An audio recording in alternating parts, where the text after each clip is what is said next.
अस्सलाम वालेकुम। आज पूरी दुनिया में वर्ल्ड डायबिटीज़ डे मनाया जा रहा है। पाकिस्तान उन 3 ममालिक में टॉप 3 नंबर में से हैं जो कि यहाँ पे डायबिटीज़ के पेशेंट की तादाद सबसे ज़्यादा है। इस टॉपिक पे हम बात करेंगे। हमारे साथ स्टूडियो में मौजूद है डॉक्टर अ, तज़ीन हिना काज़मी साहिबा, जो मेडिकल स्पेशलिस्ट हैं। अस्सलाम वालेकुम मैम, बहुत शुक्रिया कि आपने टाइम निकाला। बहुत शुक्रिया आपका भी यहाँ पे मुझे इनवाइट करने के लिए और इतने इम्पोर्टेंट टॉपिक पे डिस्कशन के लिए।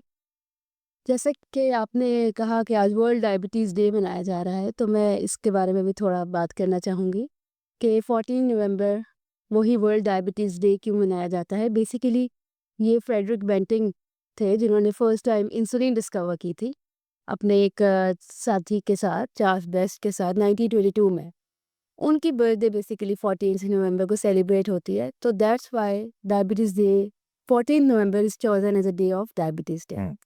अच्छा, थोड़ा-सा ये बताइएगा कि डायबिटीज़ कि किस तरह इसको हम डिफ़ाइन करेंगे और इसके मेन अलामात जो हैं, सिम्पटम्स क्या हैं? जी, बिल्कुल। इस तरह से है कि डायबिटीज़ की तशख़ीस जो है वो आपके 2 तरह की डायबिटीज़ होती है, जिसे हम टाइप 1 एंड टाइप 2 डायबिटीज़ कहते हैं। टाइप 1 वो डायबिटीज़ होती है जो कि शुरू से ही, बचपन से ही आपके जिस्म में इंसुलिन की मिकदार नाकाफ़ी होती है और आपको शुरू में ही यानी बचपन से ही इंसुलिन पे आना पड़ता है। जबकि टाइप 2 डायबिटीज़ एक उसी ही टाइप है, वो तब हम कहते हैं जब जो वक़्त के साथ डेवलप होती है और इसमें आपकी बॉडी में इंसुलिन प्रोड्यूस तो हो रही होती है, लेकिन that is not enough enough. या वो सेंसिटिव नहीं रहती, जिसे हम कहते हैं कि बॉडी के अंदर इंसुलिन रेजिस्टेंस ज़्यादा हो जाती है। तो बेसिकली ये 2 मेन चीज़ें हैं जिनके बेस पे हम कहते हैं कि पेशेंट को डायबिटीज़ है। Either it's type 1, type 2। Type 3 और इसकी एक टाइप 3 तो नहीं, इसकी एक और फॉर्म भी है जिसको हम कहते हैं maturity onset diabetes of young, जिसके अंदर जीन्स की काफ़ी ज़्यादा इन्वॉल्वमेंट होती है और जीन्स की चेंजेस की वजह से वो डायबिटीज़ होती है। तो इस लिहाज से ये 2 तरह की डायबिटीज़ है और आपने मुझसे जो तशख़ीस के बारे में बात की, ये बहुत इंपॉर्टेंट क्वेश्चन है। जी, अलामात। अलामात। इलामात जो हैं इसको मेडिकल की टर्म्स में हम 4 पीस कहते हैं। Polyphagia, dipsia, polyuria and polyneuropathy, कि इसमें पेशेंट को या जो भी पहली दफ़ा प्रेज़ेंट करता है, ये कोई आम नज़ला, ज़ुकाम, खाँसी, बुखार की तरह नहीं, बल्कि इसकी इलामात बहुत ऐसी हैं जिनको आप एकदम से कह के किसी को शायद अंदाज़ा ना हो। इसके अंदर बार-बार पेशाब का आना, प्यास ज़्यादा लगना, भूख ज़्यादा लगना और जिस्म के मुख्तलिफ अज़ा का या मुख्तलिफ हिस्सों का सुन्न हो जाना स्टार्ट हो जाता है। इसी तरह कुछ मरीज़ ये रिपोर्ट करते हैं कि वो नॉर्मल रूटीन में होते हुए भी इंतहाई कमज़ोरी या जिस्म की कमज़ोरी महसूस कर रहे हैं। ये वो काफ़ी मतलब क कॉमन इलामात हैं जिसके साथ आपको ये ज़रूर सस्पिशन रखना चाहिए कि हम इनकी एक ब्लड शुगर्स देखें। हुँ, ठीक है। अच्छा, शुगर के हवाले से आप ये भी बताएँ कि जो जिनकी शुगर कंट्रोल में नहीं होती, तो वो जिस्म के कौन-कौन से हिस्से जो हैं वो मुतासिर कर सकती हैं? ठीक है। देखिए, इसमें ऐसा है कि डायबिटीज़ को हम कहते हैं it's a multi organ disease. इसमें जिस्म का कोई एक ऑर्गन या एक हिस्सा मुतासिर नहीं होता, बल्कि अगर आप कहें कि सर से लेके पाँव तक कोई ऐसी चीज़ नहीं जो डायबिटीज़ की वजह से अफ़ेक्ट ना होती हो। जिसमें दिमाग, दिल, गुर्दे, फेफड़े, जिस्म की बाकी अज़ा और इवन स्किन तक हर चीज़ इसमें अफ़ेक्ट होती है। तो जो हमारे लिए एज़ अ फ़िज़िशियन और एज़ अ नॉर्मल पर्सन बहुत इम्पोर्टेंट है वो दिल और दिमाग। ये 2 बहुत इम्पोर्टेंट चीज़ें हैं जो कि शुगर की वज़ह से बेइंतहा मुतासिर होती हैं और इंसान की लाइफ़ बहुत इफ़ेक्ट होती है। स्ट्रोक्स के रिस्क और हार्ट अटैक के रिस्क या डायबिटीज़ के पेशेंट में नॉर्मल पॉपुलेशन से बहुत ज़्यादा बढ़ जाते हैं, जिसकी वज़ह से शुगर के कंट्रोल का होना बहुत ज़रूरी है। ज़रूरी। अच्छा, ये बताएँ, डायग्नोज़ तशख़ीस किस तरह की जाती हैं? ये एक बहुत इम्पोर्टेंट बात है क्योंकि अब इतनी ज़्यादा अवेयरनेस हो चुकी है और लोग अपनी बीमारी के मुतालिक बहुत ज़्यादा चीज़ें मीडिया से अपने सोशल मीडिया से भी देख लेते हैं, लेकिन ये इम्पॉर्टेंट है कि they should know actually and accurately how to diagnose diabetes, जिसमें हम 3 क्राइटेरियाज़ लेते हैं। इसमें एक रैंडम ब्लड शुगर्स के साथ fasting blood sugar is very important. और जब हम फास्टिंग का वर्ड यूज़ करते हैं, तो फास्टिंग का मतलब ये है कि मरीज़ ने एटलीस्ट 8 घंटे तक कुछ ना खाया हो और फिर वो ब्लड शुगर चेक करे और वो रेंज अगर 126 मिलीग्राम पर डीएल से ज़्यादा आती है तो that is in the range of diabetes.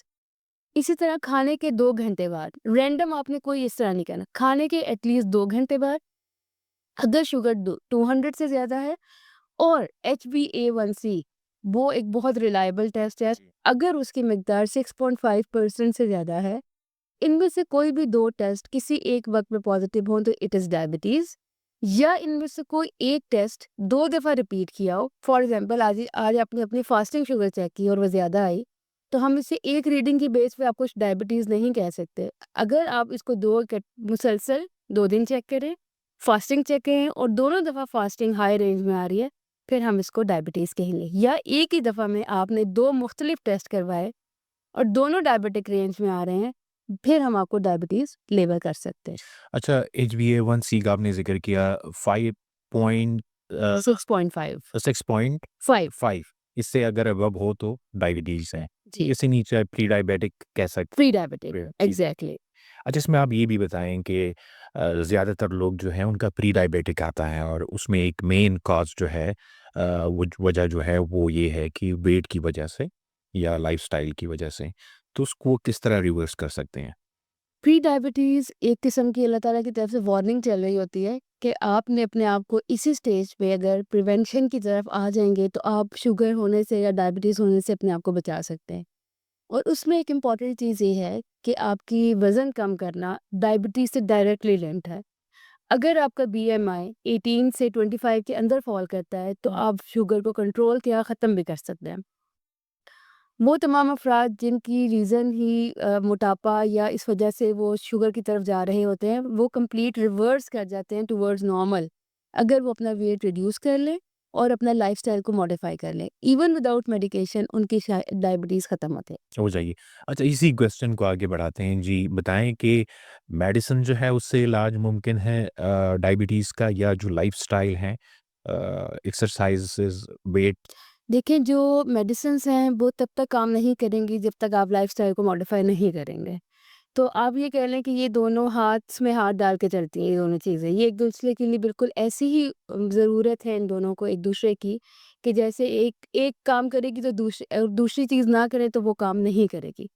इसलिए डायबिटीज़ की मेडिकेशंस के साथ-साथ वो तमाम लाइफ़स्टाइल मॉडिफ़िकेशन के स्टेप्स, जिसमें खुराक का कंट्रोल करना, वर्जिश करना, मुतवाज़न ग़िज़ा खाना, मोटापे का कंट्रोल करना और वो तमाम चीज़ें से परहेज़ करना जो कि आपकी ग्लाइसेमिक इंडेक्स जिसका हाई होता है, उसके बारे में थोड़ी बात करूँगी। वो चीज़ें अगर आप करेंगे तो आपको दवा की मिकदार कम करने, यानी आपको कम दवा की मिकदार इस्तेमाल करने से ही डायबिटीज़ कंट्रोल हो जाएगी। लेकिन अगर आप इन तमाम चीज़ों को छोड़ के सिर्फ़ दवा पे ही मुनहसर करते हैं, तो दिन-ब-दिन आपको दवाओं की मिकदार के साथ-साथ हो सकता है आपको इंसुलिन तक भी जाना पड़े। जब मैं खुराक की बात करती हूँ, तो अब तो हमारे पास स्मार्टफ़ोन्स हैं, मोबाइल फ़ोन्स हैं, इनके अंदर बहुत अच्छी स्मार्ट ऐप्स हैं। हर मरीज़ अपने लिए खुद पूरा प्लान तैयार कर सकता है कि मैंने क्या खाना है और क्या नहीं खाना। इसमें बहुत इम्पोर्टेंट है कार्बोहाइड्रेट काउंटिंग या ग्लाइसेमिक इंडेक्स। ये दोनों चीज़ें फ्रीली अवेलेबल हैं on net, on your mobile calculators, कि आप अपने खुराक का एग्ज़ैक्ट निकाल सकते हैं कि इसके अंदर कार्बोहाइड्रेट काउंट क्या है और इसका ग्लाइसेमिक इंडेक्स क्या है। अगर ग्लाइसेमिक इंडेक्स ज़्यादा है और कार्बोहाइड्रेट काउंट ज़्यादा है, तो आप उसकी मिकदार को आधा कर दें, जिससे भी बहुत फ़र्क पड़ेगा। फ़र्क पड़ेगा। अच्छा, इसी की तरफ आते हैं अब। 2-3 क्वेश्चन इस एक तो ये कि छोटे बच्चे या यंग पहले ये होता था कि अबव 50 के लोग होते थे उनको शुगर या डायबिटीज़ जो है ये मर्ज़ लाहक होती थी। अब यंग एज में बच्चों में ये केसेस ज़्यादा रिपोर्ट हो रहे हैं। एक तो इस पे बात कीजिएगा। दूसरा ये बताइएगा कि अक्सर लोग जो चीनी है उसको शुगर कहते हैं। जी। बाकी जो कार्बोहाइड्रेट्स हैं उसको शुगर नहीं समझती। तो इस पे भी बात कीजिएगा कि वो कौन-कौन से कार्बोहाइड्रेट कौन-कौन से हैं? हुँ। और जिस तरह आपने बात की कि बाकी चीज़ों में भी शुगर का मिकदार जो है बहुत ज़्यादा पाई जाती है, तो उस पे भी बात करें। ये बहुत ही इम्पोर्टेंट और बहुत ही इंटरेस्टिंग क्वेश्चंस भी मैं कहूँगी हैं।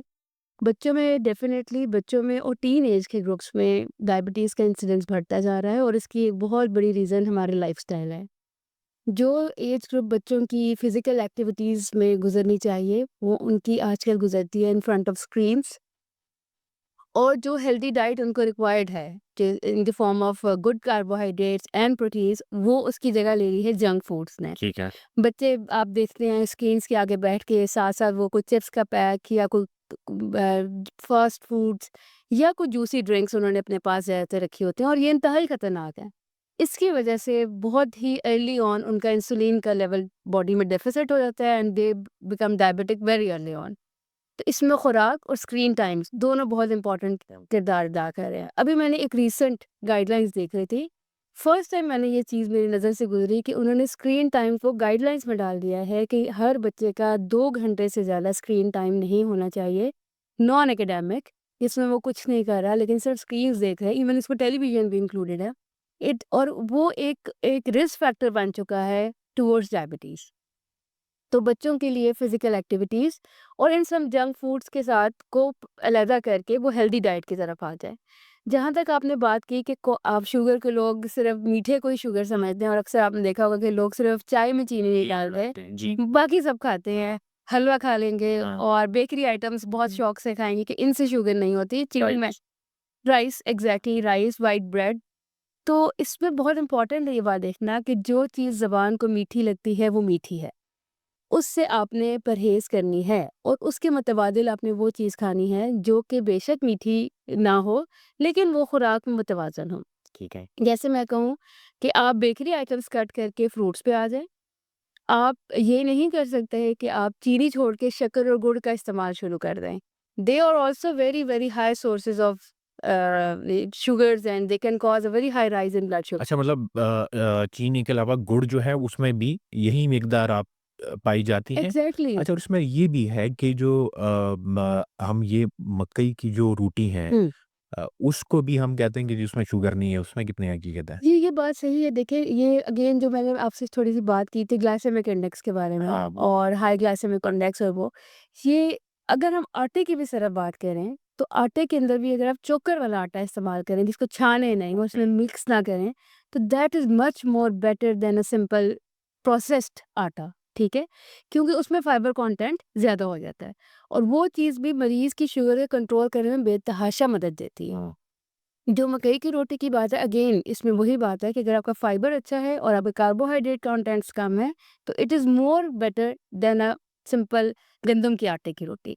गंदम के आटे की रोटी में भी चक्की का आटा जो कि जिसमें से चोकर ना निकला हो, वो मुफीद है एज़ कम्पेयर टू प्रोसेस्ड आटा। तो ये वो कुछ इम्पॉर्टेंट एहतियात हैं कि अगर मरीज़ करना शुरू करें, तो उनकी शुगर दवाइयों के अलावा भी बहुत अच्छी रेंज में आ हाँ। जाती है। अच्छा, इसके अलावा कुछ फ्रूट्स, वेजिटेबल्स जिनका ग्लाइमिक्स इंडेक्स जो है वो हाई है, वो कौन-कौन से हैं? अच्छा, अब जो फ्रूट्स हैं हम ये नहीं कहते कि आप फ्रूट्स बंद कर दें। हम ये कहते हैं उसकी मिकदार कम कर दें। फॉर एग्ज़ाम्पल आप एक छोटा बोल रखें और डायबिटीज़ के मरीज़ों में ये कहते हैं कि आप दिन में कोई सा एक फल एक वक़्त में उस बोल जितना ले लें, ठीक है? ज़्यादा ग्लाइसेमिक इंडेक्स उन फ्रूट्स का हाई है जैसे केले, केला। आम, ये चीज़ें आपकी एकदम से शुगर को बढ़ाती हैं, लेकिन सेब, अंगूर, अमरूद ये सब आपके लिए अच्छी हैं। खरबूज़ा ये आपके लिए अच्छा है। उसको अगेन उसको मेजर कर लें। एक बॉल में जितने चंक्स आते हैं उसको डे में 1 टाइम में लें और एक तरह का फ्रूट 1 टाइम में लें, मिक्स करके ना लें। तो वो आपकी शुगर को नहीं बढ़ाएँगे बल्कि उल्टा आपके लिए मुफ़ीद होंगे। अच्छा, ये भी बताएँ कि शुगर के हवाले से, डायबिटीज़ के हवाले से, इलाज के हवाले से नई रिसर्च तहकीकात क्या है? और ये भी बताइए कि लाइफ़स्टाइल मॉडिफ़िकेशन हम किस तरह इसको अ, काबू पा सकते हैं इसमें? ठीक है। नई तहकीकात में अब कह रहे हैं कि अब जो आजकल दुनिया में चल रहा है वो ये है कि एक कंटीन्यूअस ग्लूकोज़ मॉनिटरिंग मशीन होती है, जो आपके बाजू पे लगा दी जाती है। ये खुद ब खुद आपकी बॉडी से शुगर लेवल को चेक करती है और शुगर लेवल के मुताबिक आपको इंसुलिन डिलीवर कर देती है। इसमें मरीज़ को बार-बार प्रिक्स करने की और अपने इंसुलिन को एडजस्ट करने की ज़रूरत नहीं रहती, बल्कि इनफैक्ट ये खुद ब खुद इंसुलिन पंप काम करता है और आपको जितनी मिकदार चाहिए उतनी वो लगा देते हैं। इसको आर्टिफिशियल पैनक्रियाज़ का नाम भी दिया गया है। ओके। नई रिसर्च में स्टेम सेल्स और कुछ बायोलॉजिकल्स थेरेपीज़ की तरफ जीन थेरेपीज़ की तरफ जा रहे हैं, जो कि शुगर को ख़त्म कर दें। उन पे काम हो रहा है और उम्मीद है कि अगर वो चीज़ आ जाएँगी तो इससे काफ़ी ज़्यादा डायबिटीज़ की दुनिया में एक चेंज आएगी। अब बहुत ज़्यादा नई तहकीकात के मुताबिक नई मेडिकेशंस बहुत अच्छी आ गई हैं, जो कि अब अवेलेबल भी हैं और बहुत इफ़ेक्टिव भी हैं। तो डायबिटीज़ के बारे में तो इस तरह के काम बहुत तेज़ी से हो रहे हैं। तो सही। बहुत शुक्रिया ma'am. Thank you so much, आपने टाइम निकाला एक अहम मौज़ू पे बात की। बहुत शुक्रिया आपका भी कि आपने इतने इम्पोर्टेंट टॉपिक के लिए मुझे बुलाया और ये आवाम के जानने के लिए बहुत ज़रूरी है। बहुत शुक्रिया।